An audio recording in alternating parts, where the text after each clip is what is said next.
Ladies and gentlemen, it's time. It's Thursday. It's Korner Booth pregame.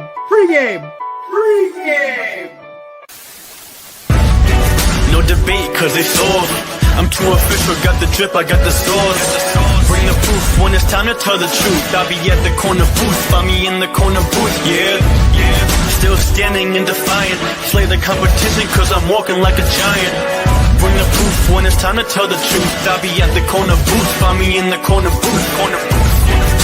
Love to see this team add another receiver, whether that's trade or free agency. That's okay. Pittsburgh's the AARP retirement home. There's a bunt record. That person's never going to have to worry about that thing ever getting broken. I hate analytics. I think it's ruined the game I grew up loving. I will do unspeakable things for the Giants to win this rule. Oh, pause.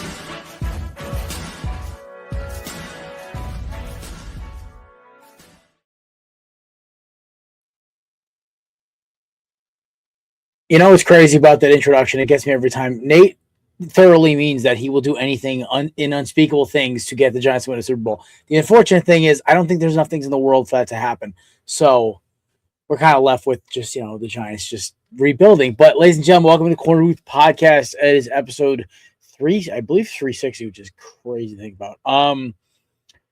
Happy Monday to all of you. It is freezing cold up here in Connecticut. It was a real fun time working today.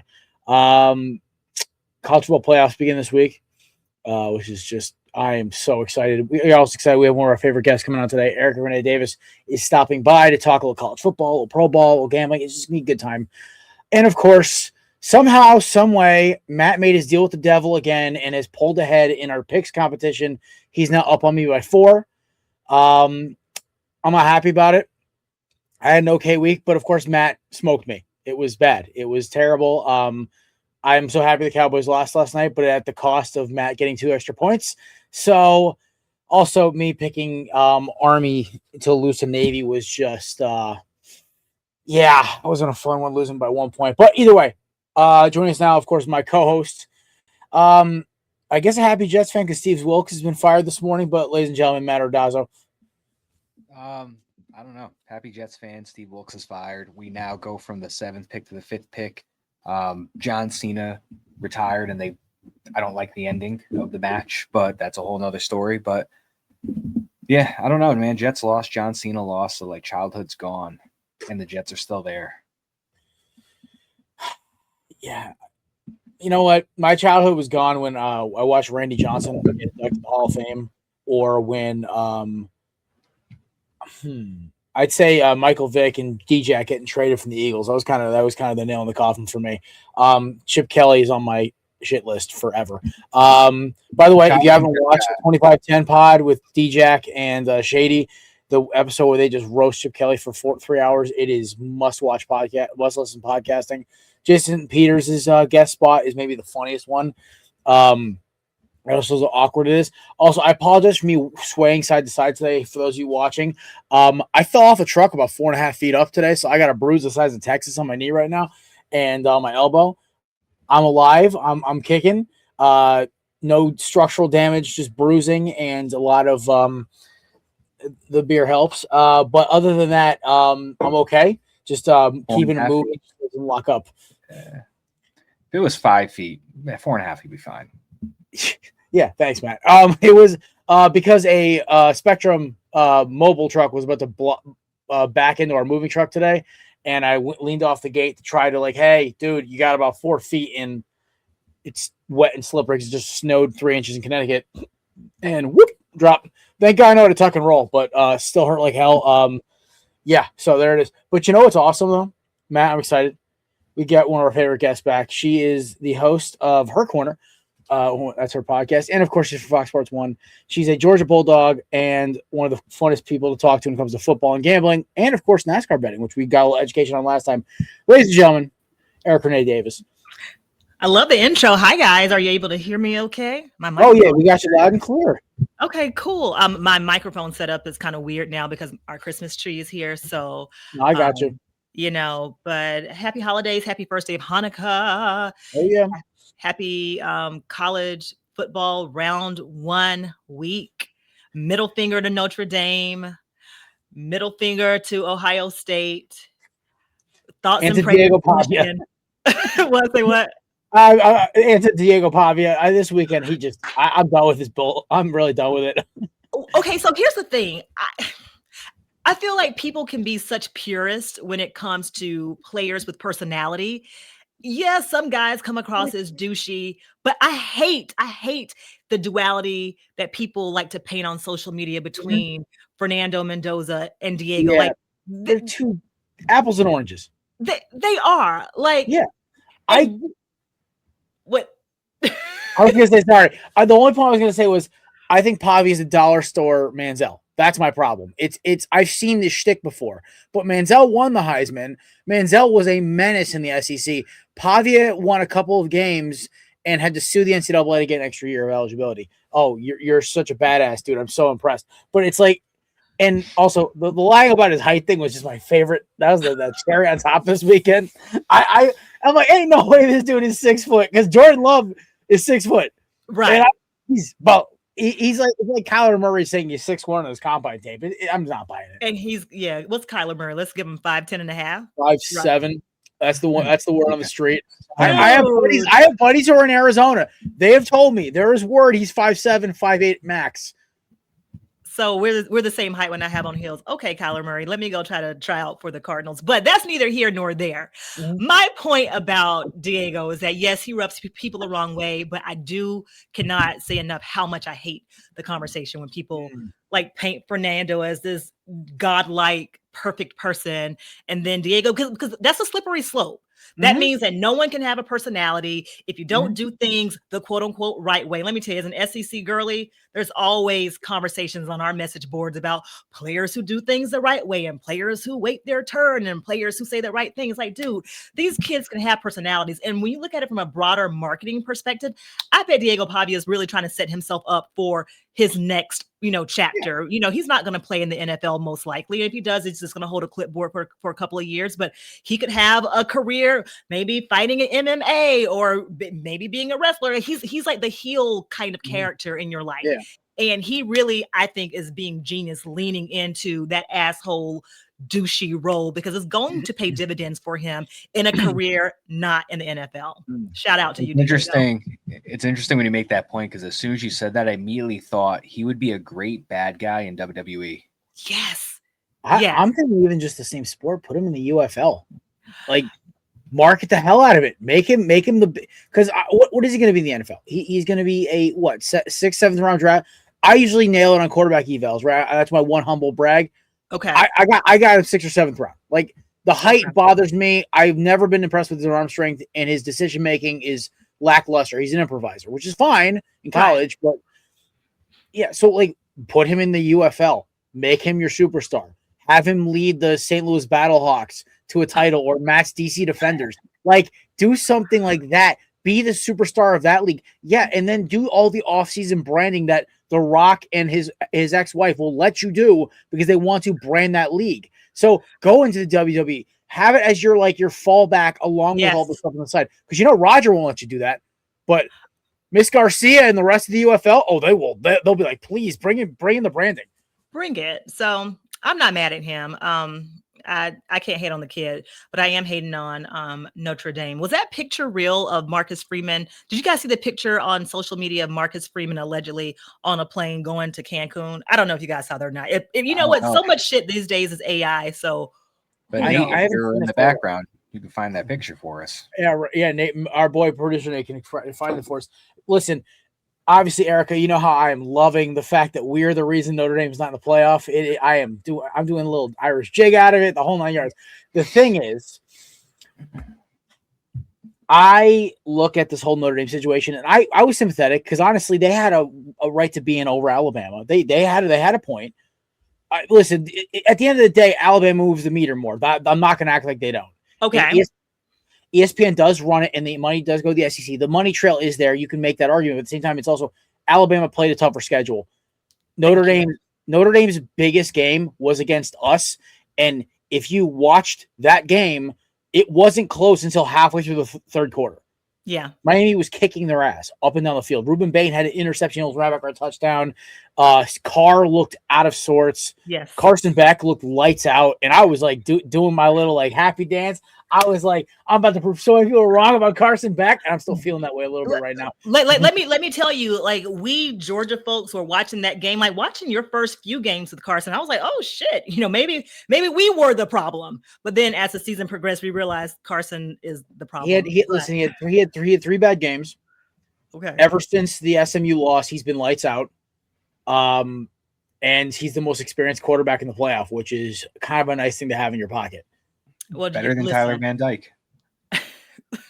Wait, Matt. TBD. I don't want to talk about Van Doofus ever again, okay? He makes his grandfather just turned 100. He's not really. Yeah, he's related. Last week, yeah. No, I just made that up. I was going to say, but Dick Van Dyke just turned 100 last week. So Yeah, I was thinking about Van Dyke. Still sharp as a tack too. It's crazy.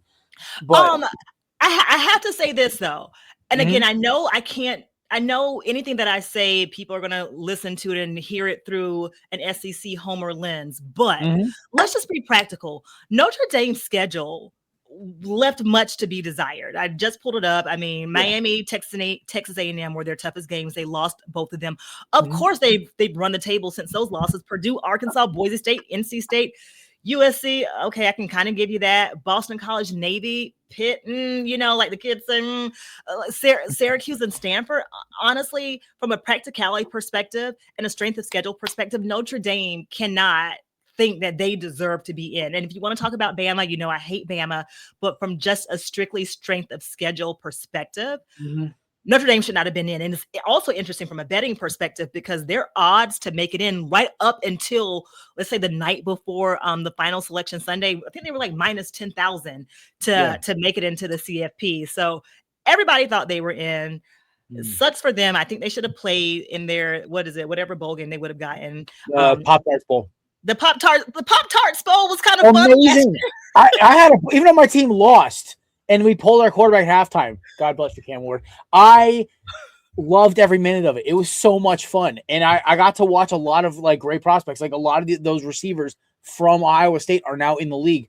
And what's crazy is the most entertaining. Yeah, it's a gimmicky bowl, but it also makes it entertaining.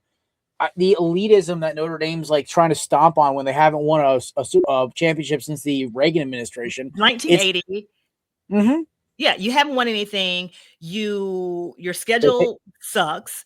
And I harken back to 2023 when we were still in the 14 bracket and Georgia got left out. I think we were the first team out and Bama got in. We lost the SEC championship by 3 points, I believe, on some questionable refereeing calls, but whatever. And we still win. Erica, how dare you suggest that? I didn't say that. That was someone else in the room talking. But we still went and handled business. And not only did we show that we could be a good sport, in the face of adversity, we showed that Florida State didn't have any business even being in the conversation too. So I'm just like, do what you're supposed to do. Go to the bowl game, get your per diem. It sucks, but you can prove on the carpet. You can prove on the field where you deserve to be. Now we don't even have a conversation to back Notre Dame up next year because they took their ball and went home and pouted like some. They've done this multiple times in their history. They did it in the 80s when Miami was kicking their butt up and down the field in the whole Catholics and convicts conversation. When Miami started getting the upper hand of them multiple times, they pulled and ran. They did it in the 90s. They did in the 2000s. They it's not even just to Miami. They've done it to other schools that they've had rivalries with. And their AD going on whatever show he was on. I think it was Dan Patrick's show. The clip changes every time I see it, but it's the same sentiment of how the ACC did them dirty. Dude, that's like your business partner getting upset with you for picking his son over you. Like as much as the ACC despises Miami, and I despise the ACC, and I cannot wait to leave. I respect them to back us, at least in this instance. Yes, I hate the referees in the conference. I hate the conference itself. They play only to FSU, Clemson, and ironically Pitt for some reason. I'll never understand that one, but they have favorites. They have favorites in this conference. Of course, and Miami is not one of them. I don't know why. I think because they got us in a package deal for the whole FSU rivalry back in the day. I don't know. I'd love somebody to explain it to me why the hatred is there. But either way, they did what they were supposed to do. They backed their conference. They understood Miami's the only team they had a shot at getting in. Yeah. Once they throttled Pitt, no other team had a shot. Yeah. Georgia Tech was a joke. We should have all known that. They had a very thin roster. And I don't want to get started on Virginia because Virginia's schedule makes Notre Dame look like murder's row. It is that. It is a joke. Well, let's see. It is hold on. so bad. Look at Virginia's schedule. I don't think I It's paid that so bad. It is so bad. Let's see. Florida State. Well, which was also a joke. Okay. Point made. Point taken. Yeah. Okay. Continue. And the ACC knew they were messed up when they had to have Duke win their conference. Which, by the way, I love Manny Diaz. I was one of the few Miami fans who loved him and was sad when he had to go, but I knew he had to go. Seeing him bounce back and get an ACC title in at Duke is awesome. To the Duke fans who talk smack to us, or to Miami fans afterward, they won a title before we did. We're going to the playoff. Like I because you guys sent us there. I don't know what the point. Right, and that's another conversation. I mean, we can talk about a conference alignment till we're blue in the face because at this point, back to Power Six. Go back to Power Six. Big East or Pac-12. Let's go to old school. Honestly, and even though I'm an SEC girly, I'm a West Coaster now, and so I cannot tell you how my heart longs and misses so much Pac-12 games and Pac-12 after dark. Like, they're just. I mean, now I'm going to sound like a boomer, but I mean that is a part of the fabric of college football that I think helped make it so much more exciting. Now it's just SEC and everybody else, or Ohio State. Yeah, because I was going to say the rest of the Big Ten's kind of a joke. Except for Indiana this year. I got to give them their credit. They got their flowers. But, I mean, even Oregon looks soft. I mean, I don't think they're going to struggle. You think so? Yeah, but, like, they did not handle business whenever it mattered this year. I was really disappointed in Dan Lanning. Like, we can honestly talk about the first 4 games right now because you guys, obviously, congratulations on your bye week. Good job. You got it. That did not bode for us well last year, but I pray that this is a different. One of your quarterbacks being busted up, the other one being a true freshman. Notre Dame being the team of destiny, whatever that crap was. Trust me, I lost some money on that Notre Dame game. I'm on my best friend's rehearsal dinner, watching it on the screen in the restaurant, like son of a bitch. We didn't do anything that game. We did ugly game. I was so stressed out. I left my house. I went to the gym and I was trying to escape it. Of course, all the gym televisions have it on in the middle of the day. And so I leave the gym. I go to Trader Joe's and I just sit in the parking lot and watch the ESPN updates on my phone. The rest is history. Yeah. You know what? Damn cardio TVs too. Take it away from it. Right. That's how Matt let me know that I was playing football and I play in a flag pickup league. And I'm driving back from the game, and Matt's texting me that, dude, Miami made it. I thought he was joking. And then I saw Sheffield's tweet. I was like, oh, this is real. My treadmill TV per source. Those trusty treadmill televisions don't ever let you down. You know what the scariest part about I want to ask you, as an SEC girlie, as you said multiple times. Yes. The whole Lane Kiffin thing, right? Now he's coaching for Matt and Nate's team, right? So Ole Miss ain't letting him coach. And now you have Tulane's coach staying the coach for the playoff. Right. So a lot of us at Belly Up are starting to get a little twingy about maybe taking Tulane to cover. Like, was it a I'm taking them to upset them. Oh my goodness. Hold on, let me look at the line. I know it's a double-digit spread. I think it's below 15 now. It's definitely, if there was going to be one upset in this, because I don't consider Miami upsetting Texas A&M. I consider that pretty even. It's the whole 3-point field goal, flip it home. I call it the cowherd rule. Anyway, so because he's made that joke since I was a kid on his show. So plus 17.5. 17.5, yeah. It went up again. I'm still sticking with that's Tulane. We're going with Tulane. Let it ride. I mean, I don't know that Tulane. I mean, listen, a couple of dollars on their money line. I mean, like literally a couple of dollars. This is not gambling advice, by the way, folks. Oh, okay. Yes. This is not gambling advice. This is just me thinking out loud. This is hypotheticals from a guy who likes taking risks. Right. Literally a couple of dollars on their money line, but to cover, I'm not mad at that. I mean, let's see. I'm looking at the line again. I mean, obviously it's a 17.5 point spread, minus 112. So plus minus 112 at plus 17.5. So yes, I'm not mad at that because of course, we know that Lane Kiffin is the offensive genius behind Ole Miss's success. And if you have your offensive-minded coach not there in the biggest game of the season, yeah, they've had, 3 weeks to prepare or 2.5 weeks to prepare. I think that might give them a leg up. But just from a strictly planning perspective and an offensive-mindedness perspective, Ole Miss is going to come up a little bit short. And a little bit short, meaning I don't think they're going to lose. But I do think that Tulane can definitely cover that 17.5. So I'm going to come at it from the narrative perspective. Okay. So there's two things I could see happening, right? There's two scenarios I see having in this game. Either they come out flat because they're lacking offense, and Tulane maybe snipes one. They get the win. They pull off the upset of the century, right? The first real big upset, like double digit, like dog. Because last year's first round was disgusting. It was abysmal. I literally turned off half the games. It was awful to watch. Yeah. But the other side of the coin is, what if they've already backed Pete Golding like they already have? A lot of these guys are already bashing. I almost called him Joey Freshwater, which was his nickname back when he was at Alabama. Shout out to our boy Kevin for that insider info. Alabama grad, went there during the Lane Kiffin era. Or they back Pete Golding, and these guys light Tulane up like a Christmas tree. Like it's 45-0 at half. Like I could see it because you can't tell me a bunch of annoyed 19 to 22-year-olds with a coach who's been there with it's basically intact offense and defense. Nobody's really opted out yet. You can't tell me that team wouldn't go in and smack Tulane around if they get motivated enough. Was it 45-10 was the last matchup? I believe that was the last. I'm looking it up. I still take Tulane to cover.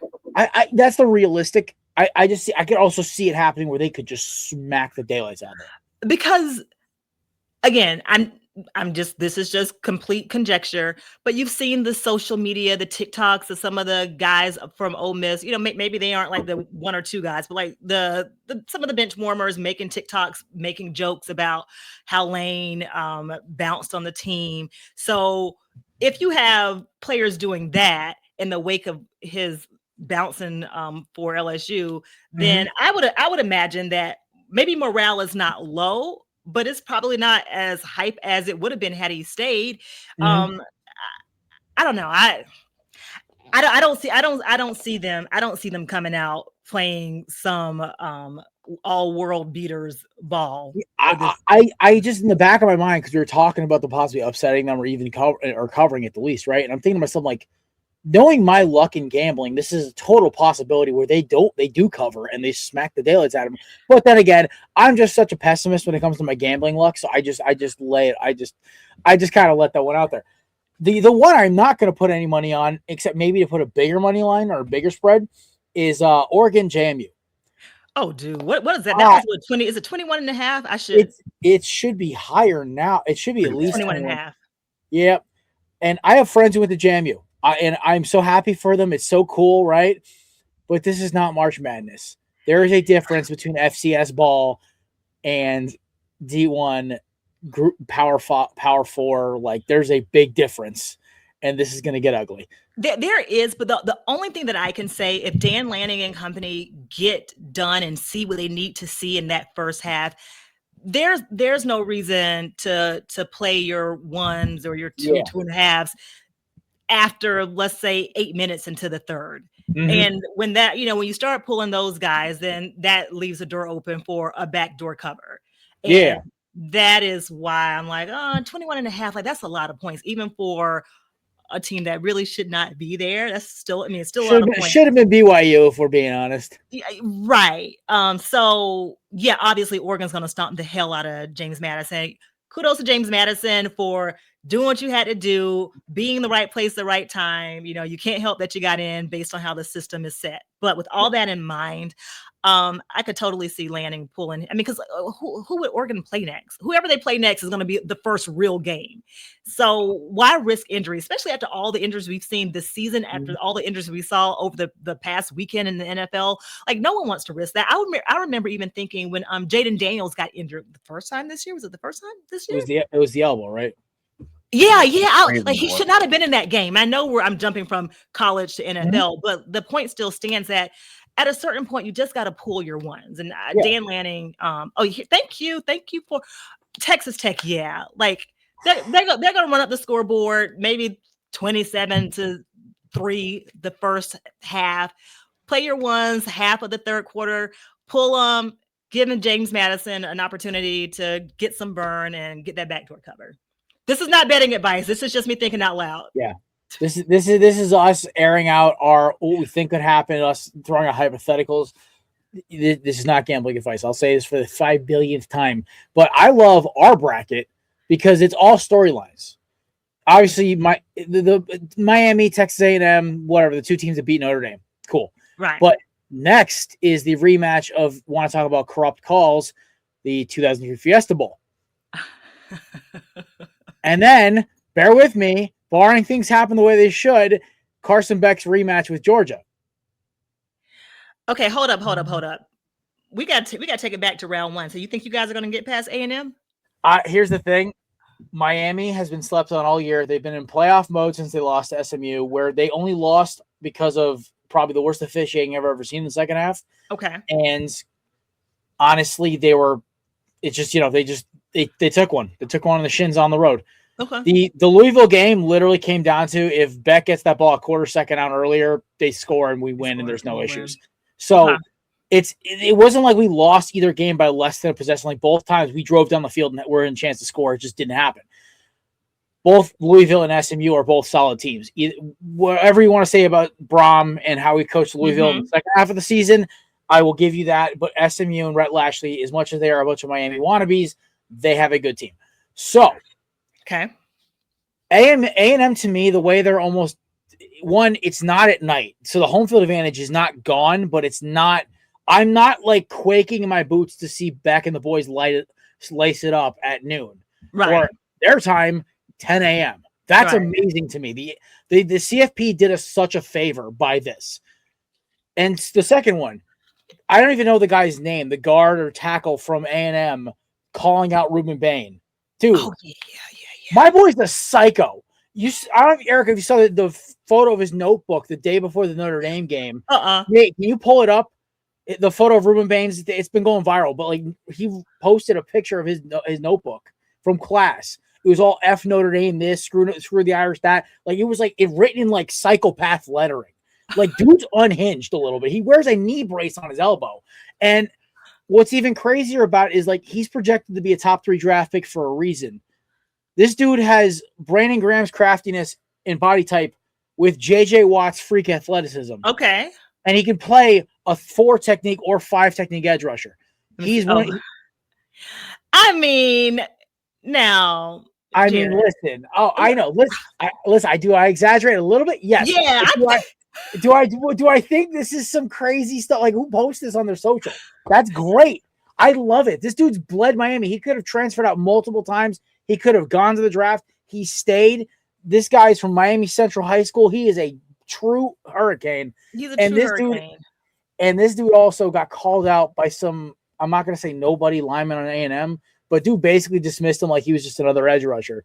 You ain't going to tell me he's going to come off the edge. And the rest of the factors, we are getting half of our playmakers back on both sides of the ball. Yeah. That's the scary part. That is the scariest part for you. And then I think another advantage is that we've seen some of A&M's weaknesses, especially in that South Carolina game where they totally should have lost. South Carolina, you had a one job. Say it again. And Texas. Well, yeah, and Texas for sure. But I mean, I'm looking at South Carolina just being like, I don't say a nobody, but just being a weaker team. They had no business coming down to the wire with. Texas, I get. But if you want to talk about storylines, just anecdotally, Carson Beck, maybe his attitude has changed since he does now. Honestly, he seems way happier, much more content in Miami than he did in Athens. But if the going gets tough in a high pressure situation, I have seen it game after game where he just looks destitute and downtrodden. It's like, I don't know, like he's saying the quiet part out loud. Like, yeah, we all get down on ourselves and we all, feel like shit when we're not performing the best that we can. But Carson Beck as a quarterback of the team, like you can't as a leader be on the bench pouting. And I feel like from a storyline perspective, that's what you could get from Carson if the game does, if you guys aren't playing ahead the whole time. I'm not making a prediction because I'm not really sure how I feel about the A&M, Miami game yet, but I do know that if A&M gets up on y'all, Carson's body language is not what you want. I think that's the kicker. Because Miami can score really fast, and there's one other 18-year-old who's been tearing the league up, Malachi Toney. Oh yes. Yes. I honestly, besides Jeremiah Smith, I haven't seen a freshman receiver this good in my life. He does everything. Young Joker.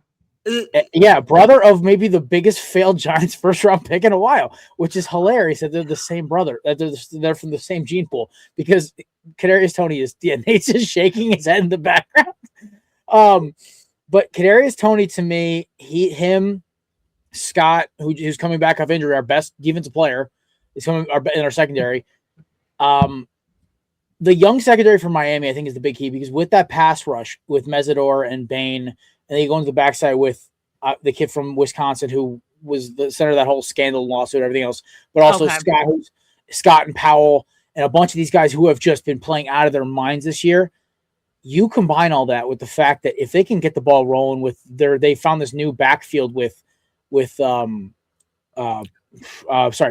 and then I believe Kitchen, or is it Kitchens or Perkins? They found this new running back. He was our fourth stringer, and his name is escaping me right now because it was supposed to be Jordan Lyle and Shamar Brown, who we got from North Dakota State. Okay. But Brown's great, but Brown's a bruiser. That's all he is. He literally is just going to try to hurt the person across from him. And Mark Fletcher, very similar. But they've got this new kid in, a little shiftier. We thought we were getting out of Jordan Lyle. And the crazy thing is the offense has been running so much smoother. Nate, what are you showing us right now? Okay. I'm trying to look, man. It's like, here we go. All right, here we go. Yep. Okay. Shamar Brown, Jordan. Oh, Pringle. That was the name. Pringle. Wait. Gerard Pringle. I don't know. He's been this weird little shifty back that they've added as a true freshman, and he's like the perfect change of pace for Fletcher.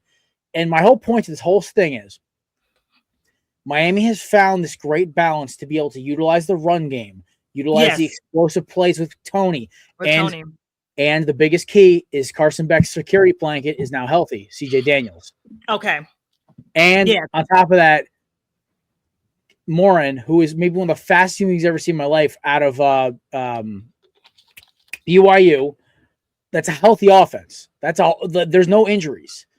And the scariest part is if Miami can get up, you saw what they did to 22 ranked Pitt, and they stomped them. Yeah. And so the thing is, Miami knows how to pile it on fast, even if it's close. Even if it's close, let's say they're only up by a score, they can start to pull away. It just takes that one snap. Miami's a very big momentum team. You are. You are. I cannot take that away from you. But in that same vein, you better hope. A&M needs to kill the vibe. That's what they need to do. You are right. They need to destroy the vibe early and quickly. Yeah, absolutely. Yeah. Because you guys are playing at College Station? Yeah, you're at College Station. Yeah. It is College Station at 10 a.m. though. Listen, don't we all start drinking on game day at 6 in the morning? I know, but the East Coast just does it better. You know this as well as anybody. Nate, you're a California boy. Nate, it's probably 55. Early for you is noon for us. We're having our first lunch beer. Wait, is Nate physically in California as well? Nate is California boy. He actually is from California. Sacramento area? Yes. Okay. Well, hi Erica, how you doing? Good to see you. Hi, my Californian brother. Yes. Well, it's never too early to start drinking on game day. Just if you did not know that, I'm giving you permission. Yeah. I told my boss last weekend, he goes, "Can you work Saturday?" I said, "Sure." I had to pick up the Gamma 11s on my phone in the truck. I legit was buying sneakers when the sneakers app in the truck. I did it because I knew next weekend, I even warned my girlfriend. I said, I will not be mentally stable from about 12 noon to 3 p.m. that day. I'm warning you now. I know. I'm like, honey, I know you're gonna be at work, but I'm not gonna be in a good place until that game is over. So I took work off. I'm like isolating myself. I got the beers, I got the food, everything else, because as long as Miami puts up a fight, I'll be happy. Obviously, I'll be sad we lose, but like the fact if Miami puts up a fight, it's their first time in the playoff or any kind of contention for a championship since the Fiesta Bowl in 2003, which I was 7 years old. Right. That's a long time ago. Yeah. And I wasn't even a Miami fan. I didn't watch college football yet. Oh, really? Okay. So I became a Miami fan in 2015 because I went to a D2 school, which had no team. So Matt and I both had to pick like outside of, because UConn football sucks. I mean, now with Jim Moore, it doesn't, but when we were in college, it was terrible. Yeah. They used to give away tickets. Like I used to have buddies at UConn who used to call me like, yo, I got like 5 free tickets this weekend. I'm like, dude, who cares? Because, I went to a game because Hassan Riddick was playing against them on Temple. That's why I went to go see them play, because I want to see this draft prospect win a Super Bowl, help when my team get to a Super Bowl. I got to go watch him play. That was the only reason I went. But like UConn was terrible, so like I liked players when I was growing up. So I was like USC with Reggie Bush, Matt Leinart, Oregon with D'Anthony Thomas, LaMichael James, Mariota, right? But then after Mariota left, I'm like, who, by the way, doesn't look half bad. Doesn't look half bad in the Commander's uniform. No, gross. I mean, there's a big reason why I don't like Commanders. Listen. I'm a pseudo Philly fan too, but I know because half your championship team plays for us. Yeah, like I'm a Philadelphia Bulldog is what I call myself. But you gotta give credit where it's due. Like I'm not mad at Mariota. I mean, oh yeah. All right, Eric, I know your time's limited. I know you got a hard out in about 5 minutes, so I want to quickly go through. So what? Get some wiggle room. All right. So we've touched on Oregon. We touched on the LSU Tulane. Yes. Well, how are you leaning right now with my Hurricanes versus the Aggies? Let me let the odds tell the story. We can sing the song while we're at it. No, stop it. Penalty box now. Okay. I'm gonna go. Is this gonna be my official pick? No, I mean, listen, it's a recommendation. If anything, okay. I'm gonna say Malachi Tony to rack up at least 80 receiving yards, because I think he has like 4 games this year where he's eclipsed 100 yards or more. Like 107, 100 something, 130, whatever. 100, like, so I think whatever his over under for receiving yards will be, take the over. I'm assuming take the over. I'm assuming it's going to be like around 70, 75. Okay. And then for my unofficial pick, I'm going to take Miami to cover. Do I want to?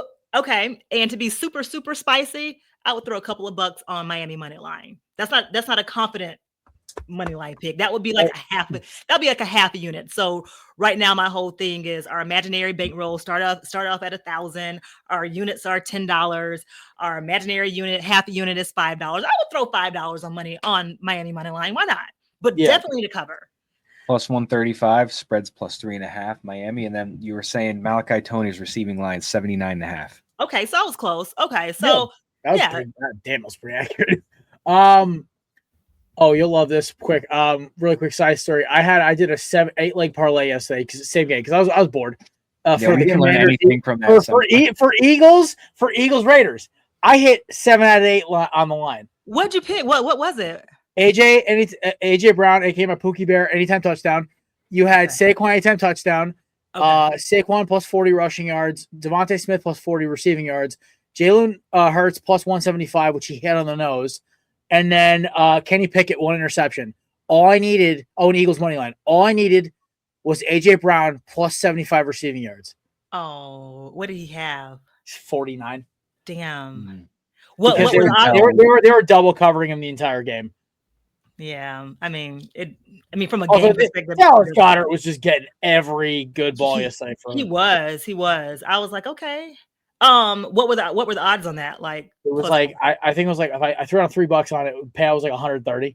It was something insane. I was like, I'm like, I'm buying dinner this week. If it hits, I'm like, we're good. But either way, I was like, tell, with this 8-leg parlay, we learned a lot from when you spoke to us in Ohio, because you were like, parlays are a no-no, and here's Jared doing an 8-leg parlay. So you know what? Took a lot home that day. If it gives the good luck to the Eagles to win the game and not lose to the damn Raiders, I will take it. Yeah, honestly, to that point, Matt, about parlays just being a bookmaker's best friend. There have been some weeks like this week where, like, if you're a bettor or a fan who likes to put just cash on a parlay that has all the favorites in your ticket, then this week would have been a pretty good week to do it, because and the reason I'm even thinking about this, because I had my sorority sisters give me my picks for the weekend, and like they were picking, like, somebody did Niners minus 900. Of course, like, they have no idea. Like, Niners minus 900 is so juice. Like, no, like, you should never take that. But like, if you took some of their picks and put it in a parlay, Eagles money line, Niners money line. I'm just okay. This is why people do it. But then you always had that one favorite, i.e., late game Cowboys losing to the Vikings, who will F it all up. Patriots Bills, which cost me my parlay. Oh, I'm so sorry. Yeah. Listen, I was okay with it. My girl and her family, they're all Patriots fans. So I had Trevion Henderson in fantasy, so I won either way. So I'm good there. But it was like I was hurting watching that last drive. I was like, they're not gonna get this. The Bills, they dropped into like that little like cover 3 prevent. I'm like, oh, they're done. But literally surgical. Oh my god. All right, last one. SEC versus SEC. I want your opinion on OU versus Alabama. Oh, geez.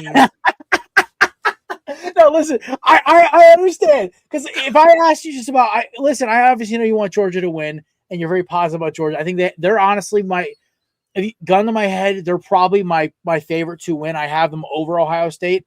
Mm-hmm. I trust Gunnar Stockton more. You said believe in Stockton early in the season. I got to give you your flowers. You did say it, and this guy has proven you right again and again and again. I will say that I love the team. I love how they're built. They pulled away from it. Was night and day. The second matchup with Alabama. Speaking of that tight. I mean, the beginning of the year is when we played Alabama, and they are our kryptonite. But that team, our Georgia team, is really freaking young. Like, it's a young, inexperienced team. And I think that it took a lot of growing up. So that is why you saw a huge difference between early regular season Georgia and SEC championship Georgia. And honestly, like, we really could have won. We could have beat Bama at the beginning of the year too. Well, it was the guy doing the Natural Libre impression onto the pile that kind of killed you. But dude, I'm sorry. The meme was there. I had to. I'm sorry. Yeah. But here's the good news. They have to survive Oklahoma, who for some reason plays them so well. And John Meter is maybe the worst quarterback I've ever seen. No. I'm not a fan. I love the John Meter at Washington State who would light teams up through the air, but they've turned him into this like knockoff Jalen Hurts, and he doesn't have doesn't have the durability. He's Hold on, mind you, he is coming off of that surgery that he had. I know, but to my point, he's not built for taking the abuse. But I think it was just his natural game. And like, how much can you expect a college kid to completely switch up his game? Because what he's doing now was what he was doing before he had surgery. As a matter of fact, I know this because I would always be on him, John Mateer, anytime touchdown score, and that's usually money. And so you can't expect I guess you can, but like, I'm not expecting him to switch up his entire game in the middle of a relatively like short college football season. Like, he's going to go back. Bitter. He passed this up for Oklahoma. Maybe I'm a little bitter there. I don't know. The thing was with Mateer, he also cost me 2 parlays this year when he put in two. I'm a little. I got to ask the ground Mateer, right? But here, my biggest problem with Oklahoma is how many. No, those are just 6-pack parlays, Matt. They weren't even like the big one. Making sure. Yeah. I had a Matt. It was the perfect week that I lost because of Oklahoma losing to Texas, and then Oklahoma upset in Alabama. So twice he cost me an upset. He cost me a win. I'm like, dude, this guy, I hate him. It's worse than the freaking sea chickens. I can't do it. I'm gonna go. How do I feel about that game? Was your original question? In Norman, it's in Oklahoma, so I mean that matters. But I think the line is only 3 right now. No, it's not. It's 1. It's 1.5. But interestingly enough, this line keeps switching. So depending on when you look at it, sometimes it's Alabama -1.5. Sometimes it's OU -1.5. So, as we like to say in the betting world, like the odds are telling the story. So money, obviously is coming in on both sides. But would I take Oklahoma as an underdog, or would I take the Mississippi? I would take Freak. Oh, and Norman. Oh, I would take Oklahoma while they are listed as the underdog. Okay. And that's not me saying they're gonna win. Mm-hmm. That's not me saying they're gonna win, but I think that Oklahoma can cover. It's a good value pick. Yes. As the home team at home as an underdog. See, the thing is, we have a lot of friends and former co-hosts that are all Alabama guys who come on the show. We have a lot of listeners, old friends of the show who are Alabama. So I will just say high tide, and I will roll with Alabama on this one only because, dude, they got eviscerated in the media. Like, yeah, they got in, but everyone's like, they were like almost like North Carolina in the basketball bracket this year, where it's like, how did they get in just because they're a blue blood? Like, that's the vibe it gave off. And I get why they got in. They deserve to be in over Notre Dame, but BYU kind of had a better case. And so BYU only lost because they played the number 1 defense in the Big 12 twice. Okay. Like here's what's wrong with the CFP, and I think it's great for fodder, it's great for podcasts, it's great for conversations, it's great for like talking at the bar, getting drunk with your friends and arguing. But literally the whole point of this podcast. Right. I don't care what BYU's schedule is compared to. I don't care how many losses or wins BYU did or didn't have compared to Bama's. Look at the athletes that Bama has. Yeah. Look at the strength of schedule, the guys that they had to play week in and week out. You even probably saw that quote when Caleb Downs was interviewed by David Pollack. Caleb Downs from Ohio State. He was like, dog, like in the Big Ten, we might play a tough team 4 or 5 times a year. And the SEC, it's a weekend and week out grind. Week. You know what I'm saying? So yeah, BYU probably has a better record technically on that. I'm also record. playing devil's advocate here. Before I thought my teams I want to win were Miami and Alabama, for the record. But okay, I was playing devil's advocate because in reality, I think BYU should have been over JMU, but that's a whole different absolutely. Yeah, absolutely. Yeah. So, as much as I make jokes about the Mormons, they deserve to get in.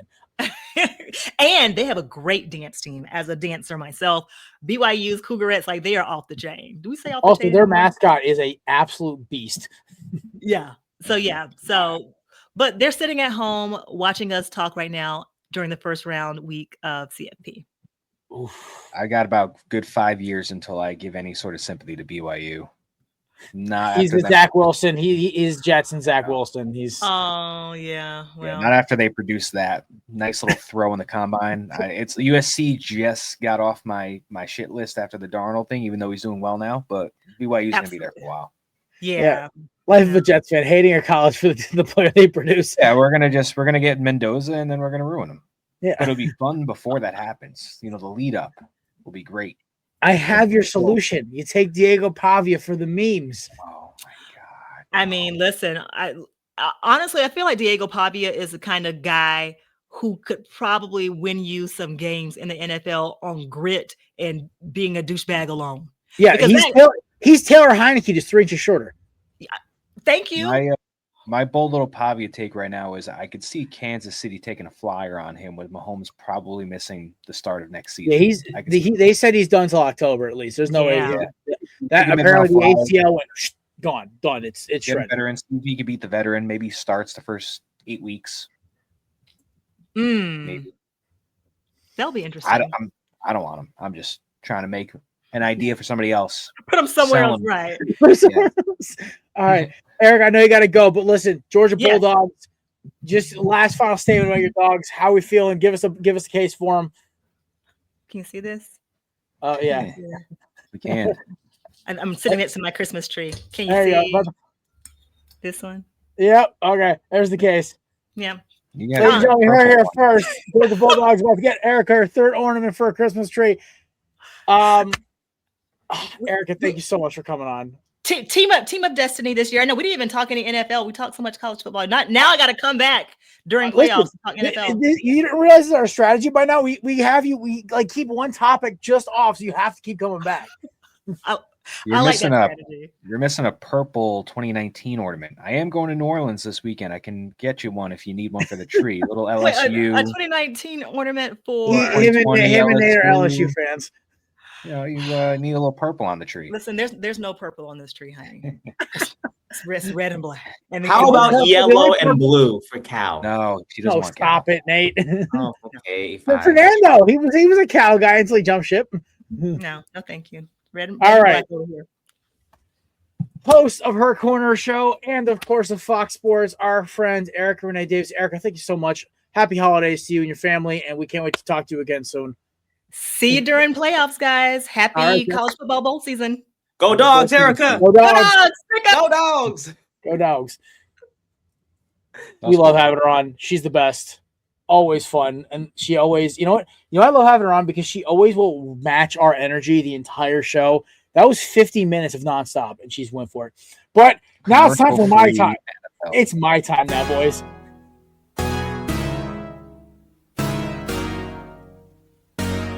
Don't worry about your drinks, just put them all on the tab. This is First Rounds on Me. Here's your host, Jared Klim.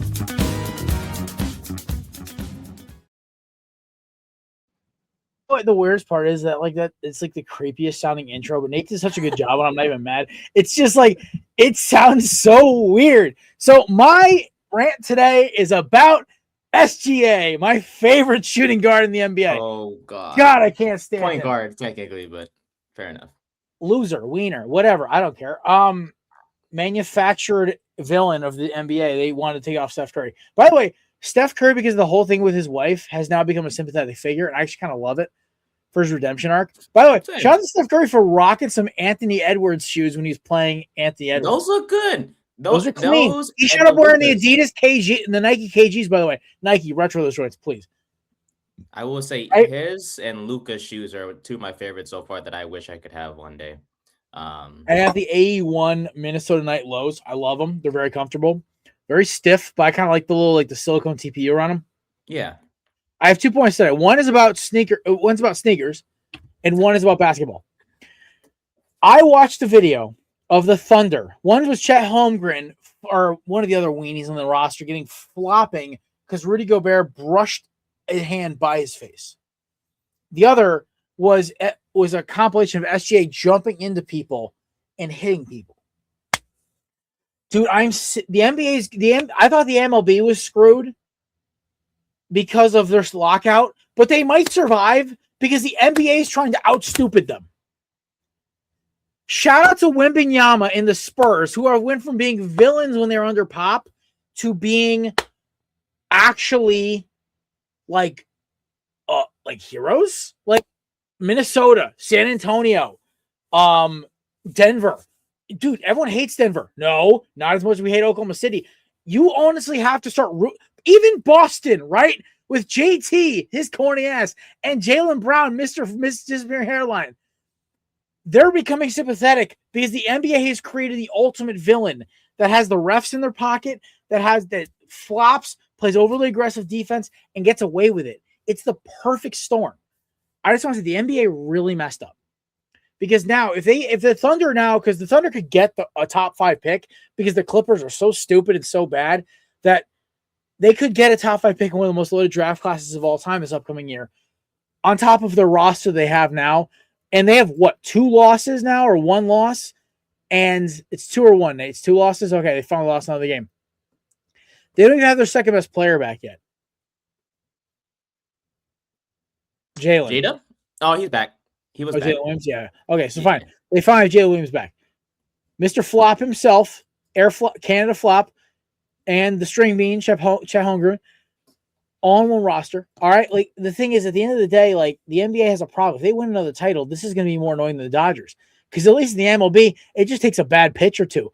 But over a course of a game in the NBA, man, like, you saw Minnesota snuck one out against them, and so did another team back in the semifinals, in the West semifinals. But like, you see it happen. Like, they're the way they play the game just out weasels them. I don't know the best way to put it. But the other thing is, fellas, the world is healing when sneaker culture is back.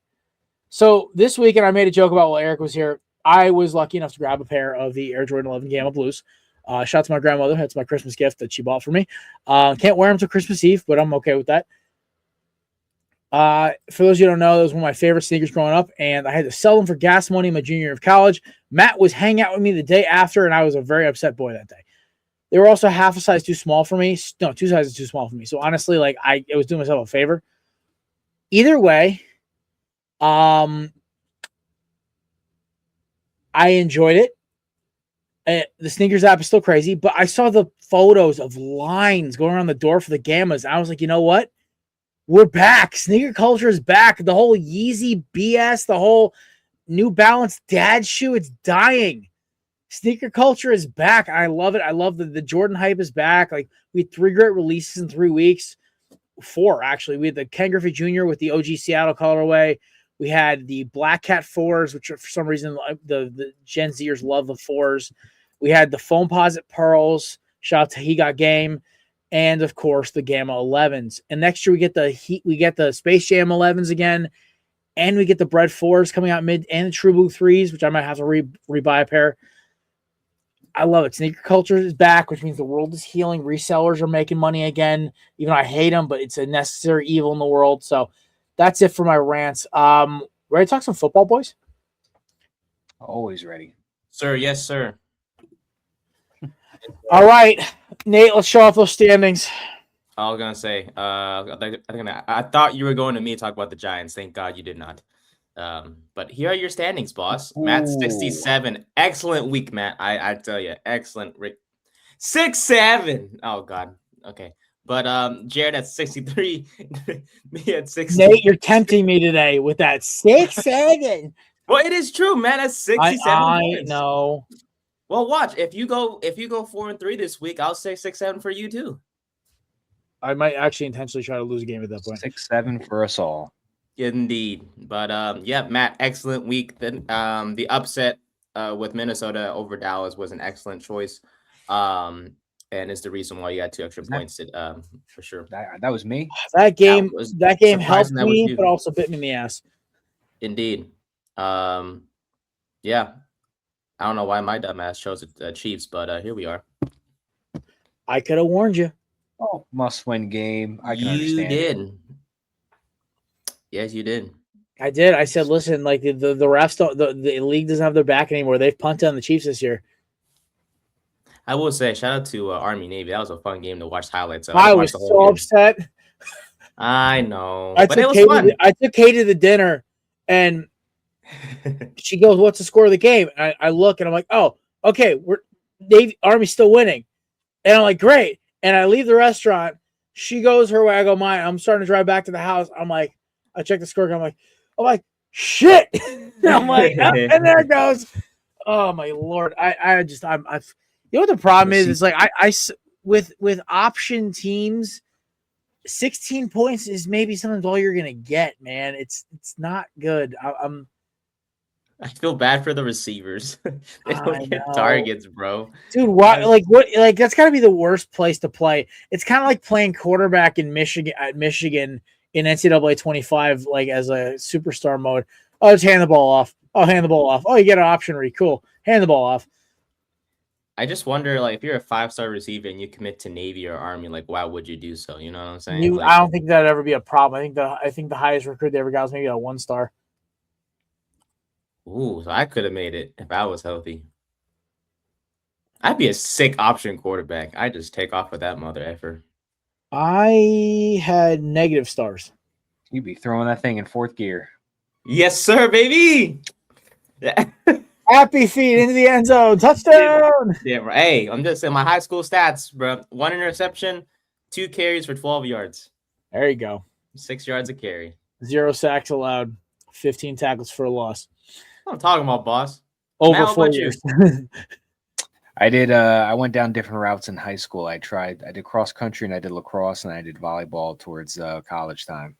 Much respect for I had cross country. When I was in high school, I had knee surgery and I just didn't want to do it. It was so painful. I didn't want to do anything contact wise. I was gonna kind of force me to possibly have that again. So I decided to do some running and avoid hitting. Sweet. It's not a bad idea. I love contact. As you guys know, the fact I still play in an adult flag league that's like very physical, especially in the line of scrimmage. I literally have. I left the game last week. I had a rack of bruising from like my rib cage to my sternum, just from like hand fighting and all that stuff. It was great. But like then again, I love it. Like I love the physicality of it. It beats having to sign for paying $140 for martial arts. Let's put it that way. But yeah, obviously my gimme hit. Eagles put up 31. Didn't allow a score. The Lions and Rams game. First of all, that touchdown for I can't remember the tight end's name who caught it, but his knee was so far. Yeah, and his knee was so down. But listen, the Lions just. Dude, this is a down year for Danny Campbell and the boys, unfortunately. I don't think they're going to make it. But no, everything's the same from last year. It's just different coordinators, really. I mean, they improved the defense in the secondary, adding DJ Reed. So I am surprised that they've been taking a hit on that side of the ball a little bit. But it's not like they haven't been running the same thing for the last 3 years or so. So it's kind of like I think teams are kind of starting to pick it up. You got to shut down the two-headed running games. With Montgomery and Gibbs but it's bad. They're not having a good year. Yeah, you know what? I'm not gonna front. I thought Detroit had this. They were scoring so fast, but then a 3-and-out here, a turnover there, and then the Rams start getting their muscles rolling a little bit, and that little weenie with the spiked hair gets another dub, man. The Rams is number one seed in the – I hate Sean McVay, Nate. Like, we've been well done. I know. Sorry, I just found myself in a picture on what's it called, a newspaper of me during practice. Sorry, I'm trying to find it. Yeah, I'll show it later, but my apologies. Yeah, we know you hate McVay, but he annoys – I don't hate him. He annoys me. Speaking of Detroit, shout out to Amon-Ra St. Brown because he went. This is good for my entries that I do. So there's this thing real quick. There's this thing called a ladder. So if you can pick a certain amount of players. If they all pass the third rung, you get 1,000 times your entry fee. So I put $1 in on Amon-Ra St. Brown to get like 150. Derrick Henry, Trayvon Henderson. Who was the others? JSN and who was the other player? Who played Seattle again? Jonathan Taylor. All right, so obviously Henderson went off, so he passed the third rung. Amon-Ra St. Brown passed the third rung, but Derrick Henry, Taylor, and JSN did not pass the third rung. They only passed the second rung, so I only won $10 instead of 1,000. So shout out to Amon-Ra and Henderson, but damn it, could have won 1,000. $10 is $10 there, Nathan. $10 is $10. I am very grateful, and I already lost it already. So moving on, boss. Mm-hmm. That was me on Thursday. All right. Yeah, speaking of losing it all, who lost it all? I don't want to hear that Joe Burrow is better than Jalen Hurts ever again. Shut your mouth. Okay. Not. You can't put any quarterback behind that on that Bengals team and expect to win. He is the best receiver on the planet. They got a good offense. Him, Higgins, they do. Chase Brown. And the Ravens' defense is awful. Okay, fair enough. Well, it's just like third game back. You can't blame the man. I don't care. You're pro. You're good to go. You're good to go. No excuse. Fine. It's okay. It happens. Ding dong, the witch is dead. The witch is dead. The witch is dead. How about Chris Jones saying he had no idea that was an elimination game? You think he made that up? I'm sure he. I doubt it. Really? No, he was that dumb? I don't think. I love this. I love this for the game of football. This is the Cowboys losing is why I say yesterday was a good day for the sport of football. The game is healing, boys. I have the perfect solution for Kansas City. So Mahomes is out until next October, right? Is that what the timeline October is? They said the rough estimate, October, November. Well, there's a certain quarterback that played this weekend in limited fashion because their team was winning by 31 points. That I don't know, maybe take a flyer on. If you say Tanner McKee, I'm going to throw you out a window. Why not? I mean, I'm not. We are not giving the enemy our weapon. You sing his praises every time we talk about it. Exactly. Have him go help the Jets or the Raiders. They don't deserve. They're getting Mendoza, the emotional man himself. I would rather the Jets get McKee because McKee actually could win. Mendoza can win too. We just saw him beat Ohio State. We don't know. Yeah, it's all a gamble. Yeah. Send McKee to some place where he can actually like do some good. Ooh, famous Jameis in Kansas City. Now that I'd pay money to see. That'd be fun. They better give us a second rounder. He's a fourth at best, Nate. You know. I don't give two flyers. And this is why you're not the DM either. He'll definitely be on the roster. He's played well enough. Yeah, Broncos country. Let's ride. Knew it. This was good. Knew it. Grating some cheese. Now, important thing about this game, the Broncos won, Patriots lost. Now the Broncos have a full game lead in the first seed with 3 games left. So the AFC runs mile high. This is actually going to be a fun. This will be a fun AFC year for the Super Bowl because now you don't have the Chiefs to play spoiler with anybody. So this opens it up for the Bengals. I would hate to see the Patriots back in there, but this opens it up for teams like the Bengals, the Broncos, and the Chargers. We have no idea who's going to win the Super Bowl this year out of the AFC. And it's amazing. Not Bengals, no. Yeah. No, I don't know what I was saying. Broncos, Chargers, and Bills. I meant the Bills. They'll still find a way to lose, even though, hey, they did pull it out, man. Yeah, Josh Allen has that in him. He got that dog in him, and also he's not going to be he's going to be a father. So congrats to Josh and Haley. I'm telling you, a Super Bowl this year is in the making for that man. I'm telling you, this is the year to do it. There's no Mahomes. His kryptonite in the playoffs is gone. This is the year for them to do it. Now, either the Rams, Bears, or Eagles coming out of the NFC. They don't have the defense for it, but they have the offense to get them over that hump. It depends on their matchups, but I mean, they could put up, like you said, they put up 35 points right here, but that defense also gave up 31. It's, if they had the Bills defense from a handful of years ago, it'd be a little different story. As long as James Cook puts up at least 100 scrimmage yards, they're going to be okay. And in games where he's put up at least 100 plus, they are, I believe, 4-1. In games where he has not, Bills are 0-3. Shout out to Rich Eisen for that. Thank you. Awesome. But yes, go Bills. Love that, man. The whole Darius Slay thing pissed me off. Shout out to Dory Jackson. Back-to-back amazing games. Good job, buddy. Nice. Oh, we're not talking about the Eagles today. I was going to say. We won. We were supposed to win. Destroyed. But wasn't that relaxing, though? Like, yeah, nothing to worry about. It was nice. I'm waiting for my boy Jalen Hurts burner account to post our victory video. I'll send it to you guys. Okay. Also, depressed Cowboys fans rendition of the Cowboys lost to the Vikings might have been my favorite TikTok video I've seen today. Oh my God, it's cinema. It is cinema. So bad for them, dude. Speaking of depression with players, I love the Jets fans out there that think that the answer to Joe Burrow's, mental thing that he's got going on right now is to go make a trade and bring him into New York. Because if he's not happy with football, that is the perfect solution. Bring him to the Jets to make him happy. That's not happening. I would love for it to happen, but I just get pure comedic joy out of everybody thinking that the Jets are the answer if he's saying he's not happy right now in football and life and everything else.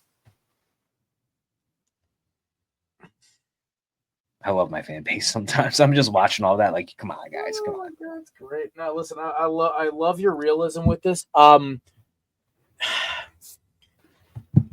I know is that we won. We handled business. Nobody got hurt. Oh. It's all matters. We took care of business, too. You killed my parlay, Nathan. I don't know why you bet on this anyways. Then again, so did the Patriots. I thought Jackson Dart would get the win. You should never think we're going to get a win for the rest of the season. No. Okay. Don't do that, it's all man. Right. We paid a receiver $36 million to drop passes and fake getting hurt. Nate, we do have to talk about one more game. It's tonight. Oh, we do. Yes, the crap show that we have between Miami and Pittsburgh. Yay.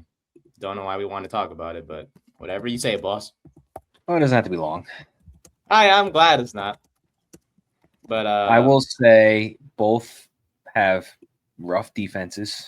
Both, I believe, it's in the freezing cold. Both, I believe, have pretty weak rushing defenses. So I'm looking at guys like Warren, who was questionable at the beginning of this day from an illness. He needed fluids and everything. He's going to play. So yes. I'm looking at the balance that they may have between Joseph and Gainwell. I don't know how Jalen Warren's physical health is going to be for this game. He's playing. He's playing, but if he needed fluids in the beginning, I'm assuming he's probably going to be a little on the weaker end. Give me Kenny G to the house, boys. Yeah, but I'm also looking at Shane. I think Shane could have a really big game for the Miami as well. This is going to be a really weird game. Like I said, when they're clicking, you got two serviceable offenses that can move the ball down the field, score some points, but the defense is bad. I need a big game from Metcalf fantasy-wise. That's not going to happen. But I think Miami's kind of been a little bit on a hot streak, I think, if I'm not mistaken. I think they've been winning a handful of games these last couple of weeks. My favorite joke is they talked about 2 wanting to play in Jerusalem. They've gone 6-0 since. I love that joke right now. It's not implying anything. I'm not trying to offend anybody. It also is the first day of Hanukkah. So, That's right. It is the first day of Hanukkah. Give me the Dolphins to win their first cold weather game. I was going to say they did get there early to practice in that cold weather, but I'm going to lean towards Pittsburgh winning this game in these freezing temperatures. I regret picking Miami for the belly up thing, so I will go Pittsburgh because Tua sucks ass in the cold. And, don't know why. I mean, at home when it's probably 75 or 80 right now, and you're gonna go play in like 20-degree, 19-degree weather, I'm gonna take Pittsburgh. Yeah, it's like you're a professional NFL player, and you're telling me you suck ass in the cold. Like, you're never gonna be successful because of that. Speaking of successful, though, Henry Ruggs just graduated from the University of Alabama, so congratulations to him. You could do that in online school. Yes. Okay. He completed his degree after being named to the president's list with a 4.0 GPA. So, there's not much for him to do besides study. All right. Well, there you go. Boys, first touchdown predictions. We'll get out of here. I'm going to take Kenny G. Give me Kenny G. I'm sorry. Matt said there's not much you can do. I mean, what else is there to really do there, I don't know. Look at a wall. Don't drop the soap. No. First touchdown. Stop it.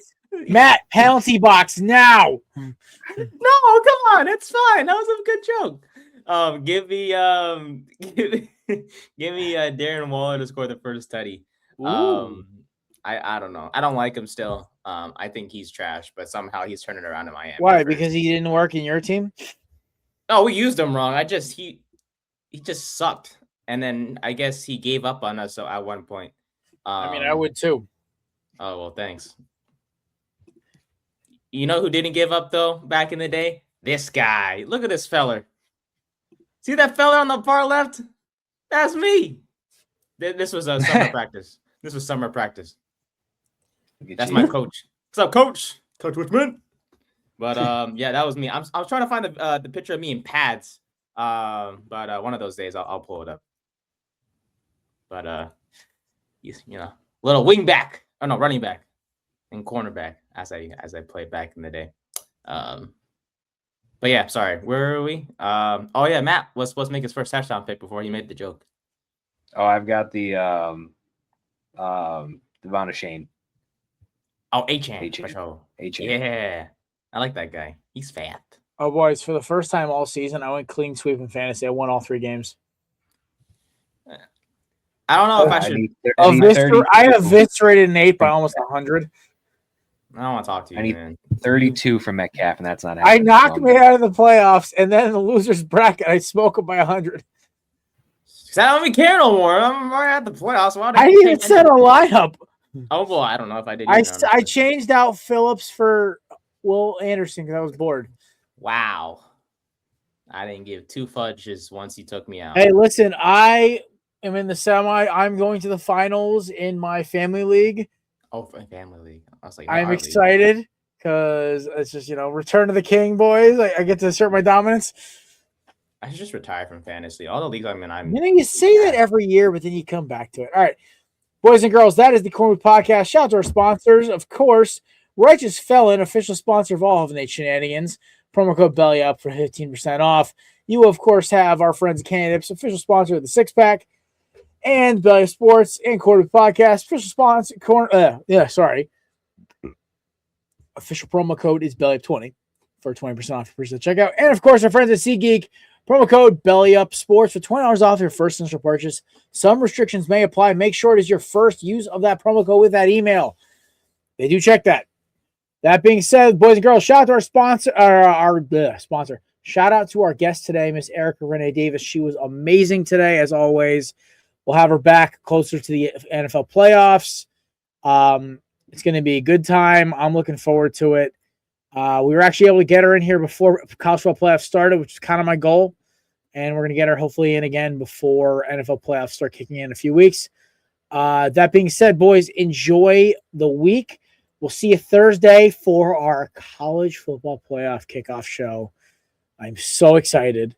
It's going to be a great time. And just a reminder, next Tuesday is the Korner Booth Christmas party, the 22nd or 23rd. Merry Christmas. Merry Christmas. All right, boys. Have a good one. And to all our people, happy Hanukkah. It's first night. There you go. Peace. Peace. Go Giants. Stop it. For number one.